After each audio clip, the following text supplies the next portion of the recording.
Le week-end dernier, mon gamin m'a pris à part pour me demander si c'est fait exprès que la fête des Namoureux, ça arrive tout de suite après la semaine sur les MST. Et j'ai pas trop su quoi lui répondre. Par contre, j'ai bien fait comprendre qu'il fallait beaucoup se méfier des deux. Donc du coup, aujourd'hui, c'est la journée mondiale de la veille du grand soir.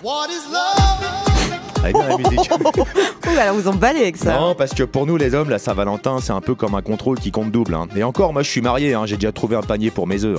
Mais chaque année, il faut quand même se tortiller le cervelet pour dégoter un petit présent original qui apaise le couple et dilate les narines de madame. Seulement, non, c'est pas une banane. Seulement, après plusieurs années de mariage, c'est pas simple. Une fois que t'as fait le tour des fleurs, des bijoux et des chocolatiers, ça commence à devenir chaud patate. Je me rappelle, en 2008, elle m'a offert une montre en or, j'ai offert un porte-clés queue de renard. Je suis retourné vivre 3 semaines chez ma mère. Même chose 2 ans plus tard, quand je lui ai monté une barre de pole dance dans la cave. Mais bon, tout ça c'est terminé, maintenant on s'est mis d'accord, on ne se fait plus spécialement de cadeaux.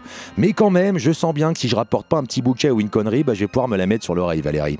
Après bon, d'accord, il faut relativiser, je suis pas le plus à plaindre. Non, le plus dur en cette période de l'année, c'est tous les célibataires qui tentent leur chance le soir de la Saint-Valentin. Pour moi, c'est des kamikazes de l'amour. C'est un peu comme se lancer dans une course de stock car au volant d'une Smart. T'es encore très très loin du podium à secouer ta bouteille de champagne. Et puis même dans le meilleur des cas, il faut encore que l'autre soit d'accord pour abaisser la banquette le premier soir. Et ouais, au mieux tu lui roules une pelle, t'arrives à glisser ta main dans le corsage, mais bon, tu termines quand même ta soirée en tête à tête avec une chaussette. Non, c'est un peu irresponsable de tenter le coup le jour J.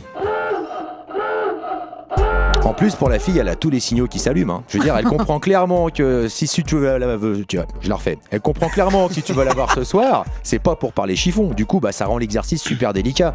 T'as un petit peu l'impression de passer ta soirée avec un gros buzzer au-dessus de la tête à faire des claquettes dans un champ rempli de râteaux.